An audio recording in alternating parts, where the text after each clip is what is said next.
this message aged like milk. All of y'all that's saying L is the ones that's gonna play this game. Ooh, I'll take statements that aged like milk for 1,000. Jesus. Subscribe!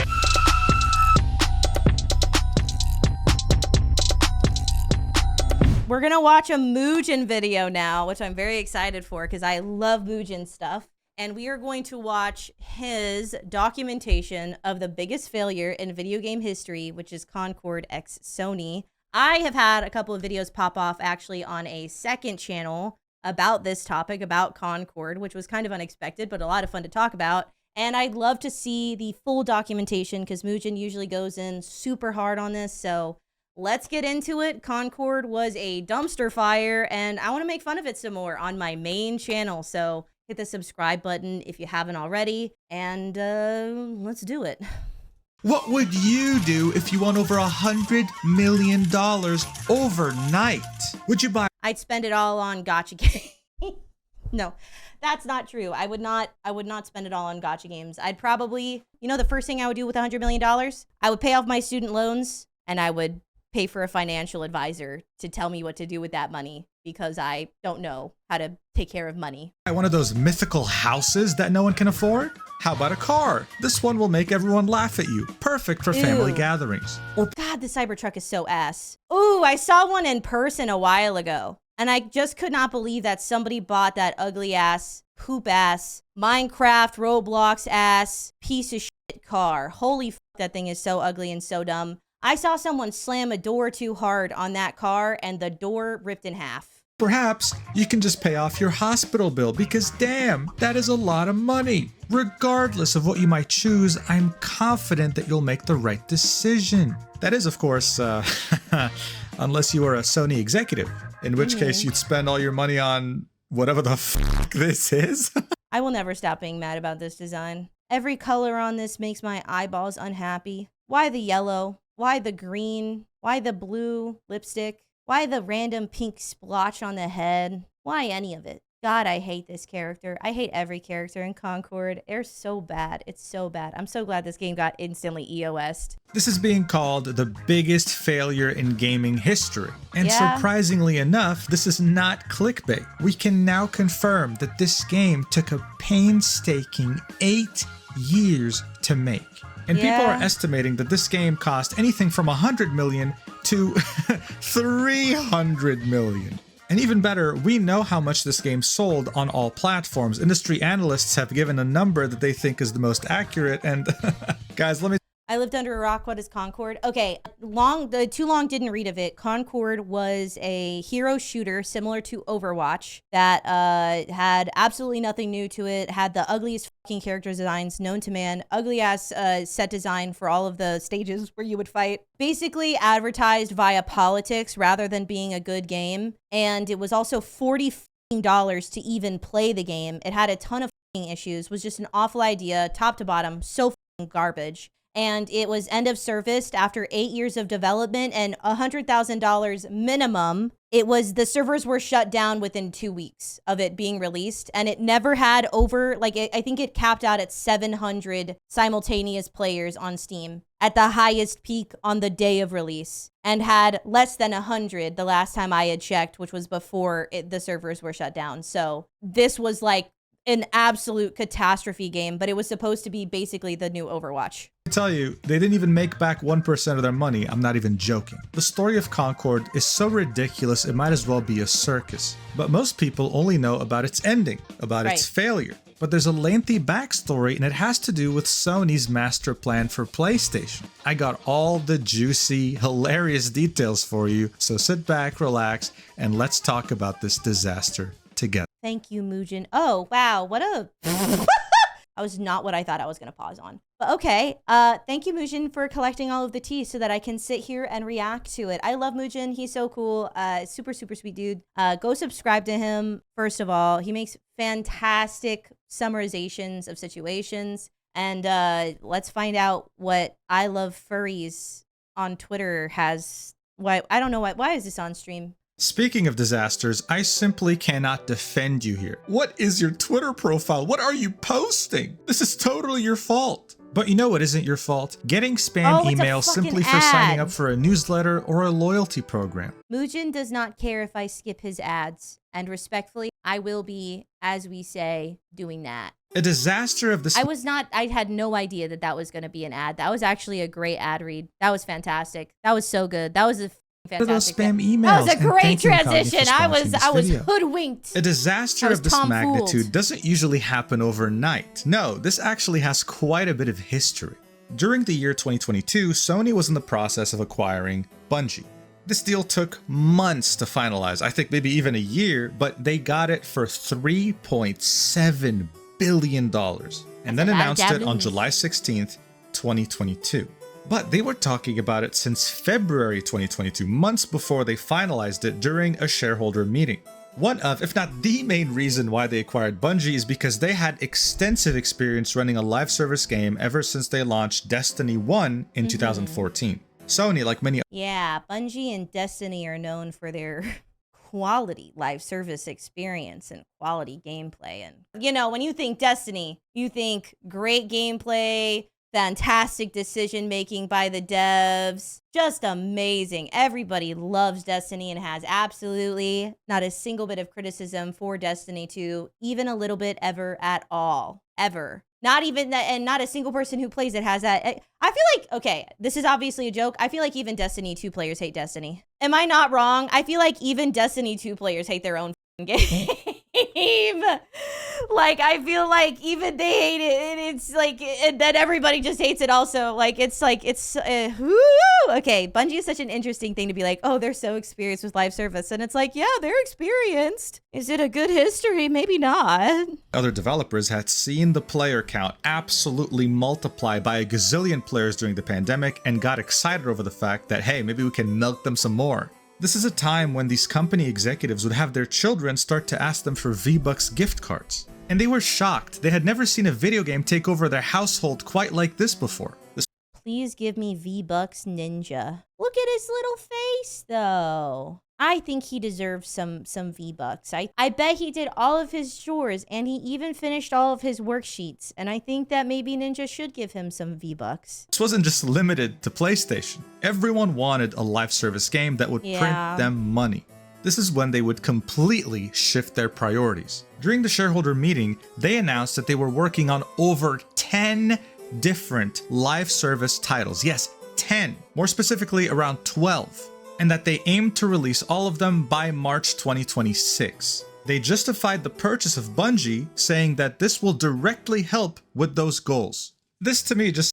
I want to say, I guess, kind of up front toward the beginning of this video, that my personal opinion is that while I understand sort of the importance of live service games and enjoy several live service games, my favorite game right now is TFT. In fact, I'd rather be playing TFT right now than doing this. Oh my God, the new set just came out. I really would like to play Teamfight Tactics right now. However, I think that the turn of the industry toward prioritizing like only live service and making things that maybe don't need to be live service into live service is deeply tiresome, troublesome, and unwarranted. I don't know how to say this exactly. It really incentivizes and continues the creation of slop, poop shit, dog shit game content, and does not actually encourage good quality content. Because like some games, they should be live service. Competitive games, Valorant, TFT, League of Legends, those absolutely should be live service games. They're competitive games. That's kind of the point. But trying to make everything live service, or only make live service games, or only caring about doing live service games because they make the most money, just incentivizes garbage slop, and I can't stand it. Sounds like a massive cope of why they spent so much money acquiring Bungie. But regardless, even after spending $3 billion on a new studio, they still had others that they were interested in, that they had their eyes on. By then, PlayStation had already had friendly relations with Firewalk Studios. This is a studio that was founded by veteran game developers, and a good amount of them actually were ex-Bungie employees. So of course, when an executive heard the phrase ex-Bungie employee, they started drooling all over the floor, because to them that just meant live service, monetization, microtransactions, just a big old money printer, baby. Oh, I'm really starting to get a much better picture about why this shit was so deeply unsuccessful. Holy moly. Wowie, wow, wow, wow, wow, wow, wow, wow, wow. Over a year passes since that shareholder meeting talking about all those live service games, and then on April 2023, PlayStation acquires Firewalk Studios. Here's what the head of PlayStation Studios had to say. He said, "We continue to be impressed by the team's ambitions to build a modern multiplayer game that connects players in new and innovative ways. The studio shares our passion for creating inspiring worlds grounded in exceptional gameplay, and we want to continue to invest in their mission. We're excited for Firewalk to bring their technical and creative expertise to PlayStation Studios to help grow our live service operations and deliver something truly special for gamers." We like the way that they monetize via microtransactions and scummy practices, and we want more of that. Please, money, money, money, money, money. We want the most delicious, high-quality gourmet slop possible. We want slop monetization. Please, God. Yes, we spent so much money. $3 billion. Billion dollars. Please join me in welcoming Firewalk. So if I had to quickly translate this from corporate speak to English, it would say, "Guys, we're so happy to have these ex-Bungie employees monetize the ever-living shit out of our upcoming game so that they can print us money." That's what this really says. Thank you, Boojin, for just, same joke, different words. That was crazy. Let me translate from the corporate speak to the reality. Money, money, money, money, money. Yum, yum, yum, yum, yum, yum, yum. What's interesting here is that at the time, we knew nothing of Firewalk. We knew nothing of what they were working on except a multiplayer game. Now, Sony's known to acquire studios it likes, but usually it's after they prove themselves really well.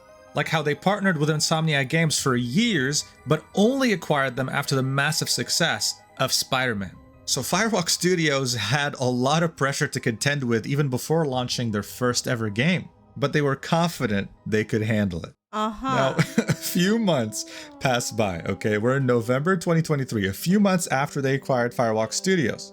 During a financial call, the president and COO of Sony breached the topic of those live service games they're working on. He sat there and reminded shareholders about the whole 12 live service games thing, only to promptly say that, well, we're cutting that number by half. We're hoping to release 6 now, hopefully.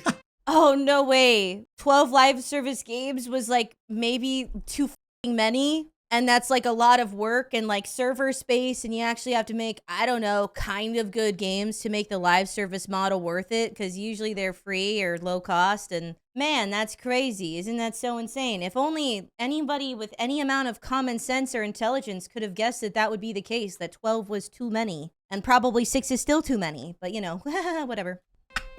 His reasoning was that we might have not really met the gamers' expectations with some of the titles. Right. So we're just going to cut it down to 6. That's our plan. One of the games that were meant to launch and have live service elements was a Last of Us multiplayer game worked on by Naughty Dog. A month after that call, the game from Naughty Dog got canceled. Who the like, this is what I mean. This is what I'm f***ing talking about. Why would anyone want Last of Us Online? The beauty of Last of Us, the reason why people hold that, especially the first game, close in their hearts, is because it was a story that meant something to them. And it ended. Because that's the thing about a live service game. This is also one of my own, like, you know, philosophical opinions that nobody cares about. It is my opinion that a live service game will not always be beloved. It will eventually fall from grace because that is the nature of live service. When you're trying to do something forever, you're gonna f it up. The only games that ever get to be truly loved forever are games that end. I had a discussion once with my husband about like what the next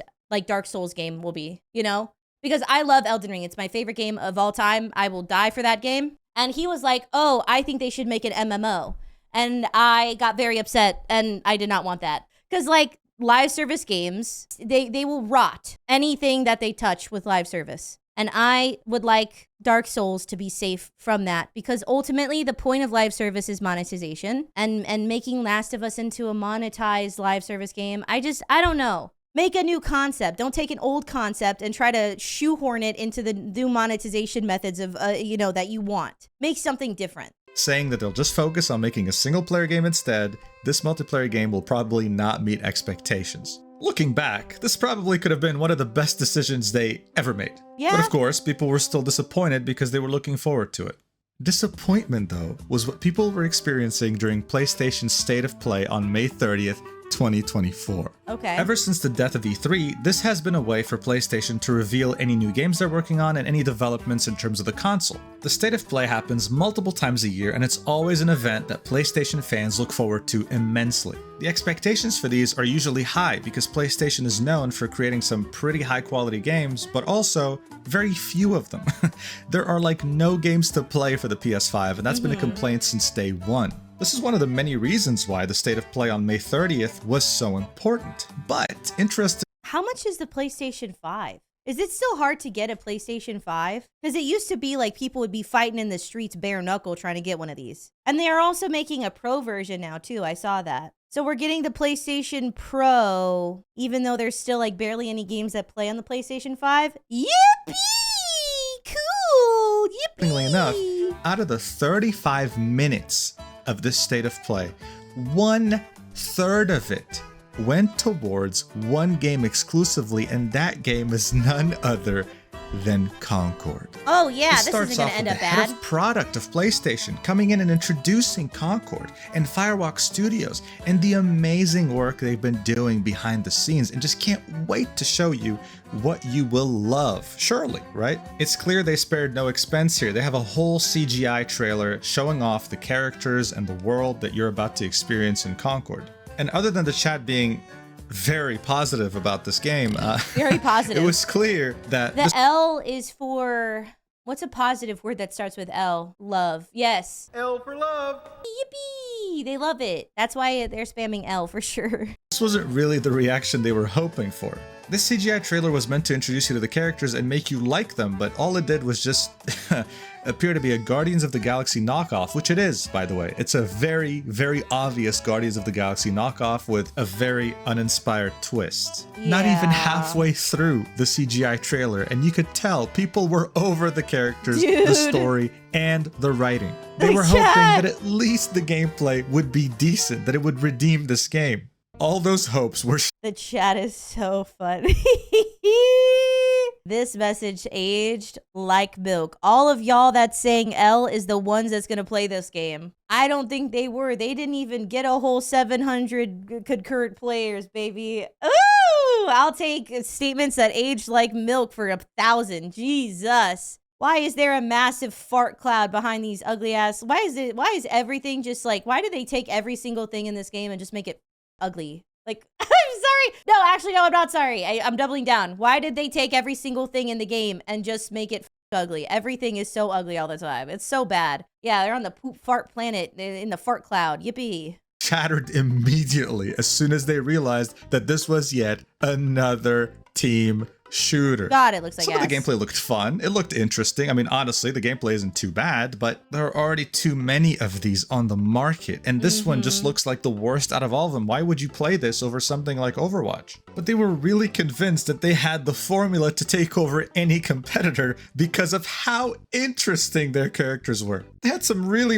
They sure are interesting. I actually think this particular character is pretty cool. Interesting is a very good word to say. They did pique my interest for sure. big plans. Every week when you would log in, you would see a new cutscene with characters on your ship interacting, further building the world. And The trash can character is so funny to me. I think he is quite literally a trash can too. Like, I don't think he just looks like he's a, wasn't he literally a trash can? He's just a cylinder with arms and legs character is so something. their He's a relationships. power washer or something. I don't know. It's just like boring, ugly, uninspired, ugly, and also ugly. God, all the characters are so ugly. Like, this is honestly the best way you can look at them because their cutscenes were nice looking, but the designs are just so fucking bad. The colors chosen are so fucking bad. But there was one problem they didn't really foresee. We couldn't care less.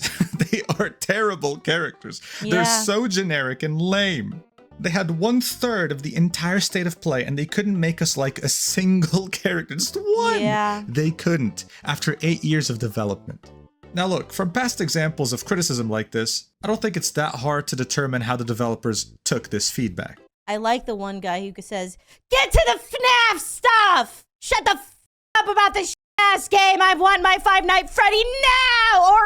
Or! They saw both the YouTube chat and Twitch chat and thought to themselves, oh, these are such bigoted and angry gamers. I'm so glad that I'm not making the game for them. so they just proceeded to close their ears and move on like nothing happened. They set their sights on the beta that was launching on July for both PS5 and PC. Yep. And they were, of course, confident that this was going to be the proof they needed to show that this game was going to be an amazing success. Yeah, it was. But one thing to keep in mind is that people up until this point didn't even know that the game was going to cost money to play. They were under the impression that this is a free-to-play game and they were already hating on it, okay? That's the thing that for me is the craziest part, is like, the thing that is so especially special and differently different about Concord is it adds no new game modes. It does nothing new to the gameplay. It is literally just the most boring, basic, unoriginal version of a hero shooter known to man. In a hero shooter, all of their heroes look fuck ugly, unlikable, garbage level designs for all of the areas where you fight. And then, despite the fact that their biggest competitor, Overwatch, is a free-to-play game, while deeply flawed and not a game I'm willing to glaze, does not have a lot of those specific problems, was asking for $40 for this dog. It was absolutely insane when you could literally just keep playing Overwatch, which people have played for years. I could play Deadlock right now for free. Like, why would I pay $40 to play this, which is just a shittier version of other things that already exist that are free? It's absurd. They didn't know that this game cost $40. They completely ignored this whole pre-order starting period thing that showed up in the livestream. If anything, it just seemed like an extra bonus pack you could buy. And yet they were still very disappointed. Yeah. As soon as this game was revealed, there were articles talking about how badly it was received, how negative the reaction was. Yeah. Other than the fact that it looked bland and just generic, people didn't like the fact that it was yet another 5v5 first-person shooter. One commenter said, "The cutscene sold me on an adventure. They're talking about the CGI trailer that played first," but then said, "The very next words out of the developer's mouth is 5v5 FPS. So, interest gone. And I should specify, again, these people saying this, most of them had no idea that this was going to cost $40 on launch day. If it was not $40, I think it actually could have garnered a small community. Do I think it would have done well? No. But I think it could have potentially garnered a small population of people that played it, and it would not have needed to end of service within 2 weeks. Truly, I believe this in my heart. But the fact that you had to pay $40 to try something that most people didn't want, didn't need, didn't give a f about anyway, was the most asinine, disastrous dog decision I've ever heard. Literally, even if they gave like the first 2 weeks of the game was free or something, they needed to do something where people could try it and get endeared to it possibly without spending money. But most people have played Overwatch for a gorillion years. It's a free-to-play game now, and they're just not going to spend $40 on something that doesn't look interesting, doesn't look new, and doesn't look good. Insane. After the reveal, the staff working on the game was getting criticized so heavily on Twitter that the lead character designer left the platform only to come back later saying, "I'm coming back for two things. One, hype for Concord and love for my fellow game devs. Two, mute and block anything that is remotely toxic and or doesn't relate to one." The game hadn't even launched yet, but the community's negative feedback was already starting to get to the developers, and it was obvious. But this was only the beginning of the... Yeah, I think that the internet is very toxic. I've experienced a lot of toxicity on the internet. Some people are unnecessarily toxic about things that have no reason to even have that much of an emotional reaction to. People telling you that your ugly, dumb, unoriginal, uninspired game is ugly, dumb, unoriginal, and uninspired. It's not necessarily toxic when it's like, you know, true. Make better games, I guess, but like you can't call people toxic and hateful because you made something that nobody wanted and they told you that it was shitty and nobody wanted it. Criticism. Day one of the open beta, which anyone could join on PC, had 2,388 players. That's awful. It, okay? That's awful. And that's with the free beta?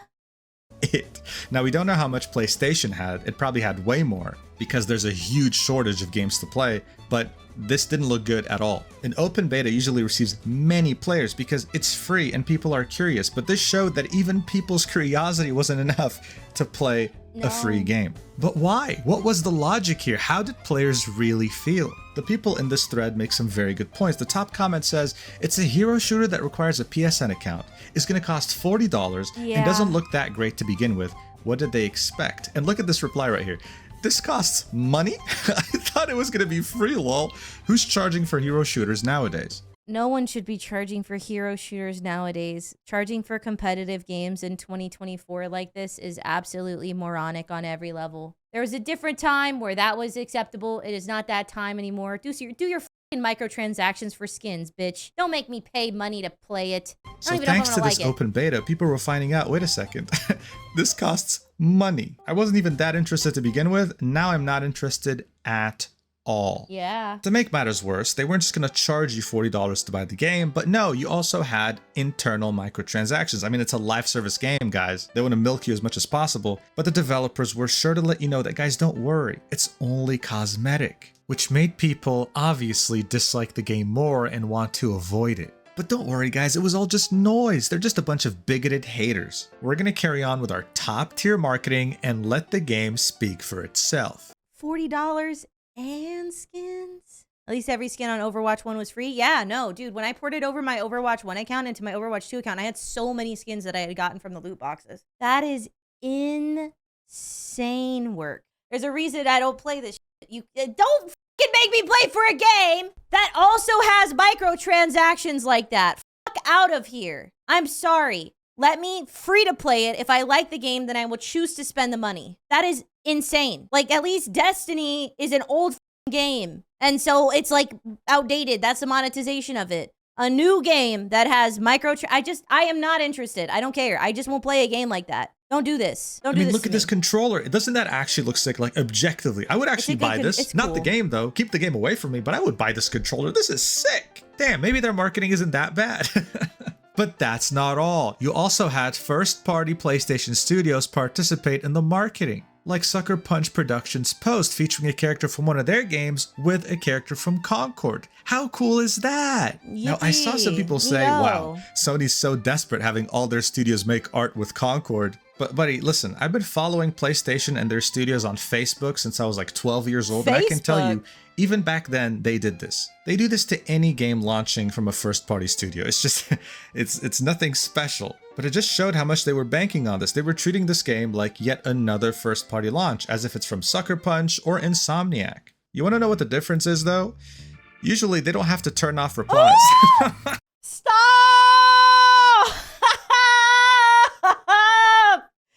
You better stop it! Usually, they don't have to do that. This makes it definitely unique, that's for sure. Now, Naughty Dog didn't do any art, but they still advertised the game. But they hit some replies. Again, something you don't typically see on a post like this. Game devs having to hide replies. That is insane. Yes, it's blurred because there's a few words here that would immediately demonetize the video. PlayStation's account announced this too, and look, the marketing was in full swing. A new first-party game had just come out. Let's make some noise. The lead character designer of Firewalk Studios of Concord made a tweet when the game launched saying, "Today Firewalk Studios launched Play Concord. The game has been in development for around 8 years." 8. Yes, 8. 8. The number before 9. And I've been there for almost 5 of them. We don't get a lot of launch days in our careers, so today is special for a ton of reasons. Oblige me some good vibes today. If this game was a little kid, it would be in 3rd or 4th grade. That's how much time they put into that. It'd be a 3rd grader or a 4th grader. And then they just shit out the shittiest shit that's ever been shat. This was the first time that this information was revealed to us. No one really quite understood when the game started development and when it finished. 8 years. People were absolutely baffled. And speaking of baffled, people just couldn't believe how unlikable some of the developers on this team were. It didn't just have to do with them not being able to take any feedback or criticism, but it also had to do with how, well, they'd insult the entire player base. Like this ex-developer right here tweeting out when the game came out, saying, "It's Concord release day. So insanely proud of the team and what they and we have accomplished. A labor of love like nothing else. Been playing it so much since early access started a few days ago, and I'm so excited for it to be available to everyone." He then continues and says, "And I'm so honored to have had this be my first AAA game. It was a huge learning experience, lots of struggles, but I'm glad to have gone through them. Time to go play." Then someone replied, saying, "I'm so sorry this has to be your first. I do not believe it is you or any of the other developers' fault that this game has performed so poorly. I can tell that a lot of effort was put into completing this game. It just came out at the wrong time and genre." Right. The ex-developer replied with this, saying, I don't really care. It was a huge labor from a lot of insanely talented people making an awesome game. Why would I care about a bunch of talentless freaks hating on it? I'm sure having fun playing it, and I wouldn't trade it for anything. Another user came in and said, "Talentless freaks? What? I actually came to drop some positive criticism, but get f***ed. Clearly based on the game, you're the one with no talent." The developers... Can I have to make a statement. I'm fucking sick of people who used to be like the people behind the scenes that like made shit or did shit, like voice actors and game devs, all of that shit. I'm sick of them yapping. What is it called? The people on a stage that do all of the like the transitions and stuff. Like they wear all black. The you know, the lights will go down and they'll go and move around the set pieces and stuff. Stagehands? Yeah, like stagehands don't typically like need to get like recognition or have like a take on things. They're stagehands. They do the shit in the background, they make the stuff, and like they create the thing. I don't enjoy like wanting to be a character or wanting to be a main character in this kind of thing. Your job is to develop the game. All of these people who are part of making something are now like, oh, I want to be like a personality on Twitter. And it's like, yeah, but you're also being super fucking unprofessional. Have you forgotten that your job is to make games? Why are you coming on here and acting like a fucking immature moron on Twitter about developing games as well? When did professionalism stop being something that people gave a fuck about? This cannot be good for your like reputation. This cannot be good for your career. You calling anybody who criticizes the shit game talentless freaks is like the peak of unprofessional fucking behavior.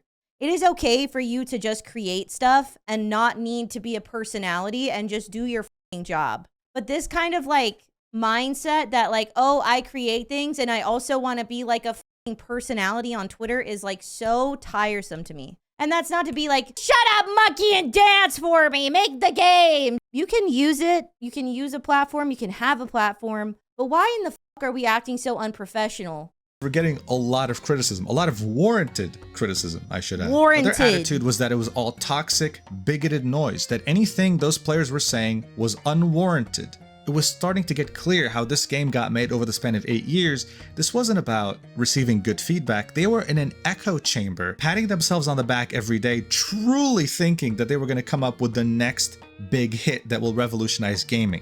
Otherwise, they wouldn't have this attitude. So when the game launched, ignore these numbers, okay? The game's been already shut down, but when the game launched, they peaked at 660, not too bad, 660 players on August 23rd, around the time it launched. But then kept going down without increasing again. This was a game that was $40, developed over the course of 8 years, and it was doing worse than an indie game made by one person. But of course, the idea here is that this is 660 was launch. The open beta had over 2,000 players. We just looked at it. 660 was launch day. Way worse. PC. Well, I have a good estimate of how much they sold on PlayStation from reliable sources, and we'll get to that later. But let me tell you, it's a catastrophe. It's really bad. Now, bad. At this point, people were asking themselves, what's next? Because this wasn't the first time we saw a live service game failure, an utter failure. Earlier in the same year of 2024, we witnessed a catastrophe of a game, Suicide Squad by Rocksteady Studios. I'm not even joking. I think I have to censor the game's name because of YouTube's policies. This led to a $200 million hit to revenue because it sold so poorly, but the game is still live today. You can still play it, even though there's like barely 100 players at any time playing. That's still better than how Concord was performing a week after launch. It was not even holding triple digits. Dead ass. That's insane. This game, they just didn't shut it down yet. So people weren't expecting Sony to admit their failure, but they did, and it was extremely quick. Yeah. Barely 2 weeks after the game had released, Sony said, yeah, you know what, guys, we're shutting down the servers and everyone's getting a refund. Yeah. Like, immediately. It didn't even take a month. People were saying this game's going to die in a month while they were joking. But little did they know, it was only going to take barely 2 weeks. They were extremely quick with that decision. On September 3rd, the game director at Firewalk Studios, Ryan Ellis, made a post on PlayStation Blog saying an important update on Concord. It was very... The reality is I think the reason that it got shut down so hard like that is because I don't know what kind of game Suicide Squad was. So if this is like an erroneous thing to say, I apologize. I didn't pay attention to that because a lot of Justice League stuff has just been complete ass. However, I think the reality is that Concord quite literally could not do proper matchmaking because they didn't have enough players. And so they were either having people just in infinite queues or having to fill their lobbies with bots. And so because it was a multiplayer competitive game that literally did not have enough players to make a game probably, that would probably be why it actually just got axed. Brief, but it said all you needed to really know. Concord fans, we've been listening closely to your feedback since the launch of Concord on PlayStation 5 and PC and want to thank everyone who has joined the journey aboard the North Star. Does he mean looking at all the feedback and calling everyone talentless freaks? Is that what he means? Anyway, he continues, your support and the passionate community that has grown around the game has meant the world to us. However, while many qualities of the experience resonated with players, like none of them and like no players. We also recognize that other aspects of the game and our initial launch didn't land the way we'd intended. Therefore, at this time, we have decided to take the game offline beginning September 6th, 2024, and explore options, including those that will better reach our players. While we determine the best path ahead, Concord sales will cease immediately and we will begin to offer a full refund for all gamers who have purchased the game for PC or PS5. If you purchased the game for PlayStation 5 from PlayStation Store or PlayStation Direct, a refund will be issued back to your original payment method. We'll keep you updated, and thank you again to all the free gunners who have joined us in the Concord Galaxy. Right. And that was... yeah. Insane. 2 weeks. That is a crazy EOS speedrun. Insane. That was pretty much it. Absurd. This game had a full-on roadmap, already outlining Season 1 and 2. They were going to add new characters to play, new maps, quality of life updates, and we are never going to see this. This game did not even make it to Season 1. An absolute waste of both time and money. Now, PlayStation players were not going to let this stop them from getting the Platinum Trophy, especially for a rare game that won't exist anymore. So they started queuing up for games and throwing themselves off the maps as quickly as possible to end the games as quickly as possible so that they can re-queue to a different game and get all the achievements quickly. Which is hysterical. You know what? At the end of it all, the one thing that will persist is achievement hunters in video games on Steam. Guys, why did this happen? Why did the game just stop in 2 weeks? I mean, the gameplay looks fun. I'll admit it. It does. It looks fluid. It looks cool. I thought gamers only cared about gameplay. How come this just flopped as hard as it did? Every design in this game is so offensive. I just would like you all to take in how genuinely offensive this is in my eyeballs. Isn't it just vomit-inducing, nauseating as hell? And again, I've said this before. I'm not an artist. I've not been trained on character design. I just feel like this, in some way, objectively, has to be shit character design. Because my brain sees it, and just like my whole human brain just goes, no! No! I hate it! No! And I don't know exactly, I don't have the education to point to why my brain has that like very specific reaction. But it's just like my ancestors inhabit my body to let me know how ugly this is. The developers were absolutely convinced that one of the main appeals of their game was going to be the characters. Everything from... Technically speaking, it should have been, right? In a hero shooter game, the heroes should be one of the primary draws. Their interactions, their dialogue, the way they look, the way they act. So I really wonder what went wrong here. I really wonder why the game flopped. Look, I can sit here for hours and tell you why this game has zero art direction, how some of the most fundamental principles of art weren't even applied here. But Yeah. Just look at the colors of them. The colors that they chose, I just feel like are generally very much unappealing. I don't know color theory. I don't know character design, but I feel like this does break fundamentals of both. Some of the most fundamental principles of art weren't even applied here. But I won't, because all you realistically need to do in this situation is ask yourself this question. Is an animator with a Patreon going to spend 100 hours animating these two characters scissoring? Yes or no? Come on, just answer the question. It's a no, right? Come on. No, and I don't want to see it. I'm going to be real, I don't even think an AI slop artist would bother. It's a no, obviously. That's why the game failed. That's why the game failed. Okay, on a serious note, look at Venture from Overwatch. This is a character who is not conventionally attractive in any way. But that doesn't matter, because you can clearly see a fundamental aspect of art on her at all times, and that's called storytelling. Right. Everything from her gear, to her outfit, to her messy hair, to her piercings, to her broken tooth. Everything tells me that there's a story behind this character. There's depth. This is one of the first things you are taught in art. So, I don't personally like that character design much. However, when you look at them, you can tell what kind of character they are. You can tell probably what their gameplay is going to be like. You could probably guess what role she would be in, and you know what her personality is like. This is just a lady. I don't know anything about what she's like other than the fact that she's just a lady. She's some woman. Is she a sweet woman? Is she a mean woman? Is she rude? Is she nice? Is she what is she like? What's her job? You can see she has a sniper rifle. But other than that, you have no idea what kind of character she is. You have no idea what she's gonna be like. Where this character, you could guess a lot about what she's like just from this image, right? The chipped tooth gives kind of a silly vibe. They're rough and tumble. They're probably bulkier. They're tankier. You can guess a lot about what this character is like from this image. This is just an Asian lady now. This is a different lady. You know what I mean? And so, this is it's so intense. Times, and that's called storytelling. She digs holes. She's got a drill. Everything from her gear, to her outfit, to her messy hair, to her piercings, to her broken tooth. Everything tells me that there's a story behind this character. There's depth. This is one of the first things you are taught in art. Now give me one character in Concord that has That's a white guy. That's a blue and red alien. That's a Asian lady. Has storytelling. I hate this character. She looks like a f***ing booger.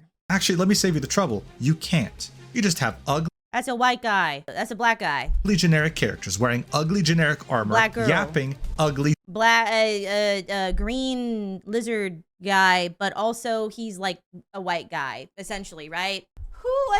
These are just they're just so f***ing lame. Generic dialogue. Yes, gameplay is absolutely king, but I think this is one of the unique cases where the art direction and aesthetics of this game were so fucking ugly that they actually undermined the gameplay just because of how bad it was to look at. Yeah. It's actually impressive.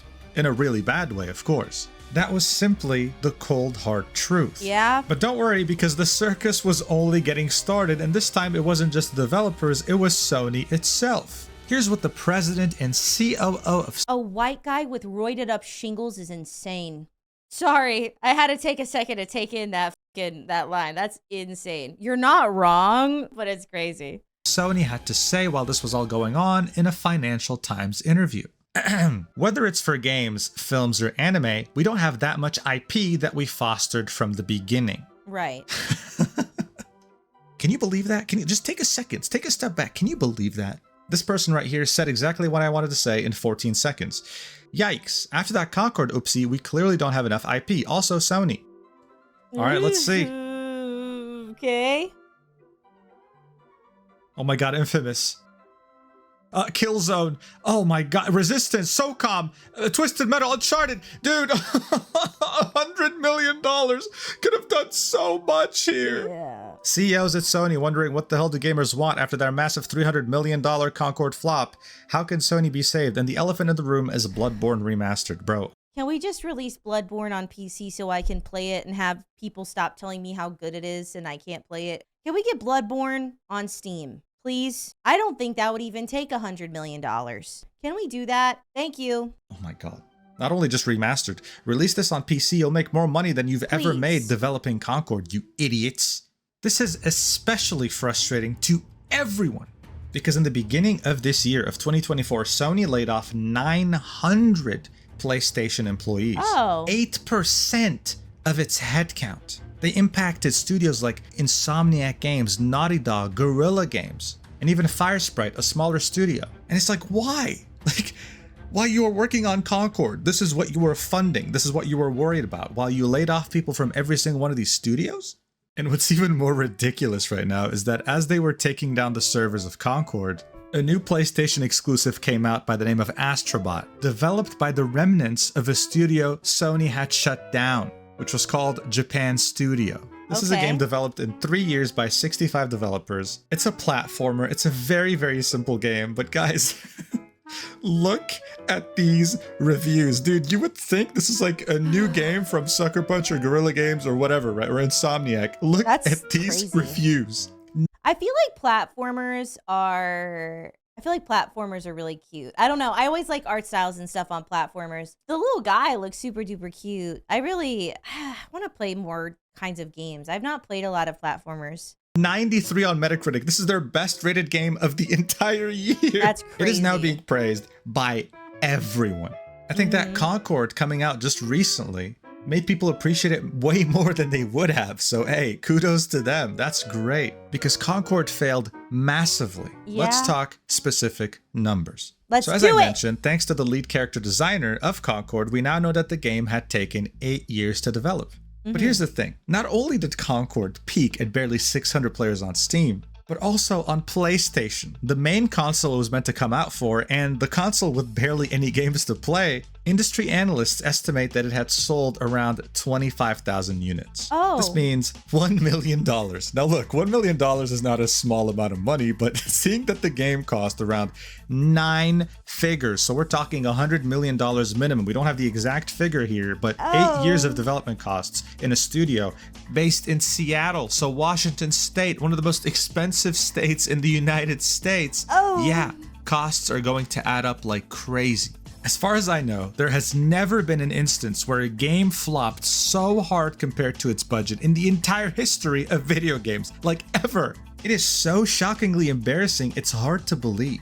And the embarrassment doesn't end here. You might have heard there are so many games that have like disastrous releases that fail, all of those things. But like, I feel like this one probably is the most exceptional overall failure. And also additionally, a lot of them fail before they actually release. They get canceled more so. Of the show called Love, Death, and Robots that's available on Netflix. That's a good show. It's either 3D animated or 2D animated. You know, the art styles do differ, but each episode contains its own story. They're completely independent of each other. And it was a massive success. So Amazon had hired the people behind the show to make something for them with that same style, you know, a different episode with a different story every time based on video games. So they have like one episode for Pac-Man, one episode for God of War, etc. And one of those episodes was going to be about Concord, and the game didn't even make it far enough for the show to come out. It's coming out in December, and here are all the games that are going to be featured, including Concord. And you have to understand, this is probably going to be a full 3D CGI episode. Stop now. Stop.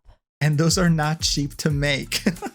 Regardless, though, Amazon was reached out to ask if this episode is staying in there, and they said, yes, it is. And I mean, they have to. It costs so much money. It's probably done by now. But I mean, it's just so embarrassing. And honestly, I doubt the fact that if I were to watch it, it would change my opinion on the game. The absolute unabashed arrogance to even have that made when it was such a steaming pile of poop from a butt is crazy. Like, okay, you know, as an artist, as a creative, as somebody who makes stuff, you can become blind to your work where you can't tell if it's good anymore.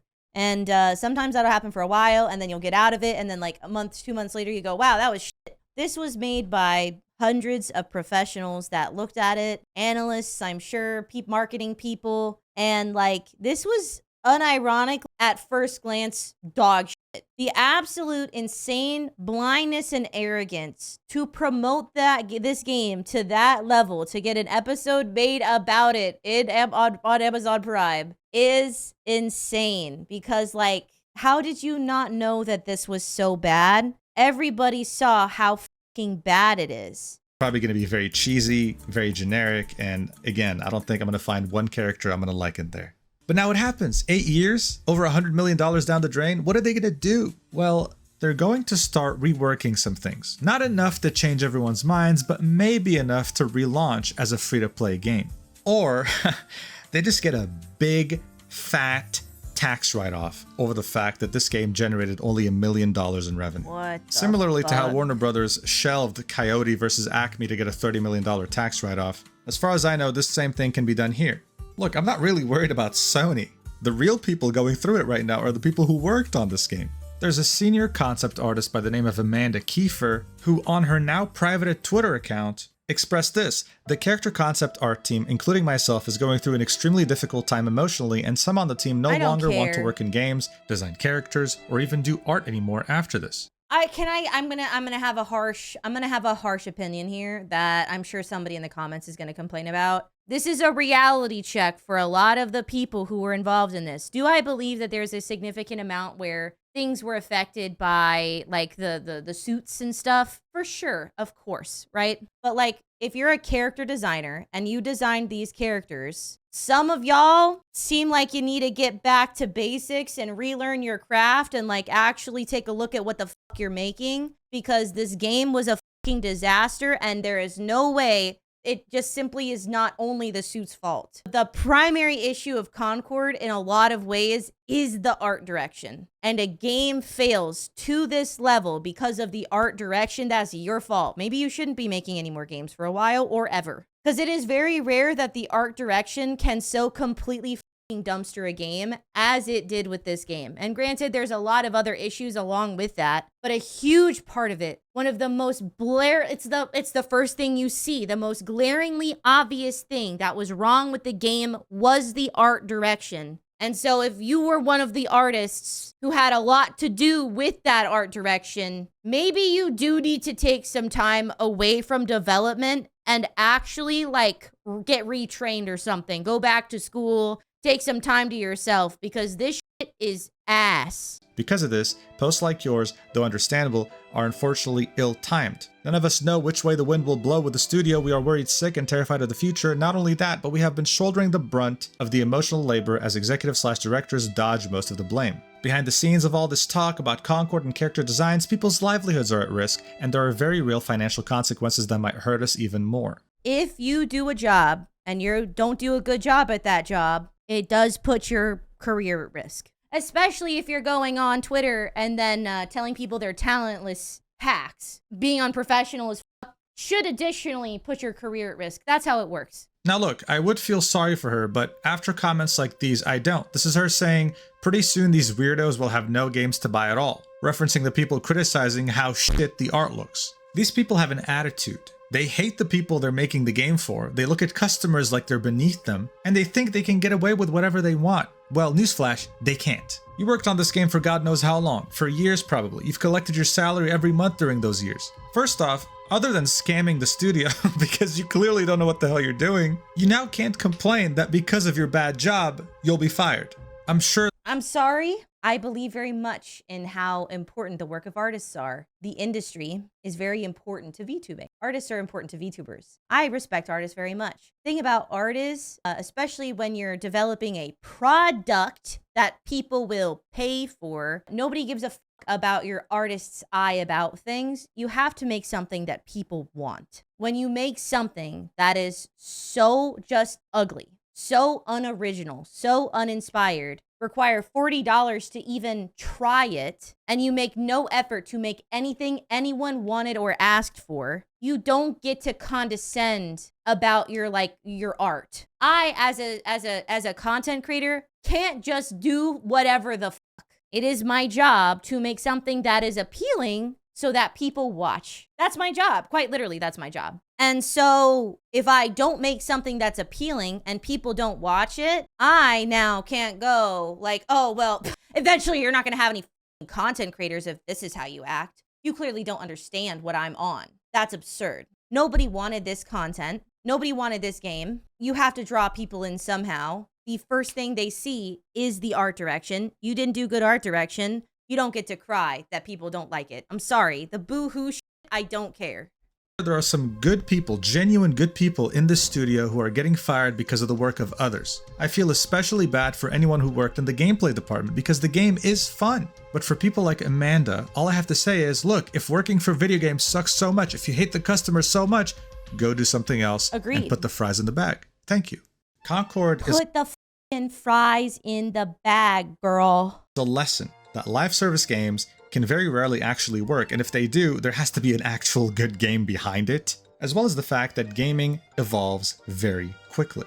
8 years ago was a completely different landscape. Overwatch had just come out. Yeah. Team shooters were everything you'd ever care for, but now we're in 2024, things have changed massively. You can't take this long to produce a game like this that's following trends. And if you do, then you sure as hell better make a good one, not this bland piece of generic trash. Are executives going to learn from their lesson here? Probably not. Do I think the studio is going to get laid off and probably shut down or something?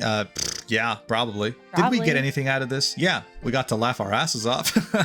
We got to, hey, listen, I'm over here enjoying this. This is hilarious. And I'm sure bad games like this will continue coming out until companies genuinely can't afford to do it anymore. But until then, I'll still be laughing, and I'll probably make another video about it.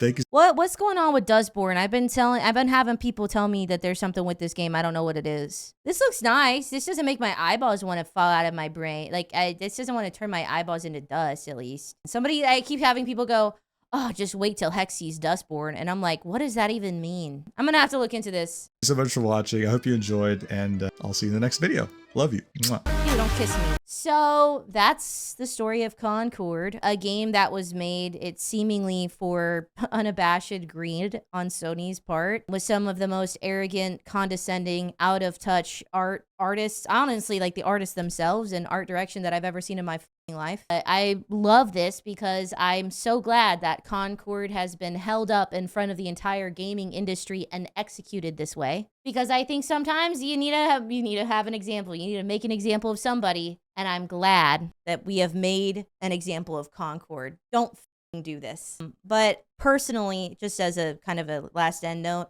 I genuinely believe that a huge part of this is not only the art direction, not only the fact that it's paid. For me, my problem with this is not something anybody would have wanted or needed. Nobody asked for this. Nobody wants this. Nobody likes this. Who is the audience they were going for? It is incredibly unclear to me. This was a game that was made for no one. And when you want something to succeed, it has to succeed specifically with somebody at least. There was no audience this was made for, and that is why it did so bad, along with a bunch of other shit that is very glaringly obvious. So thank you, Boojit, for the excellent video. I hope you guys had a good time. Let me know what you think down in the comment section below. What's your favorite Concord character? I don't know. But yeah, subscribe, like, comment, all that stuff. I will see you guys next time. Wash your body with a washcloth and soap today. Go outside, let the sun touch your skin, and drink some water. Bye-bye!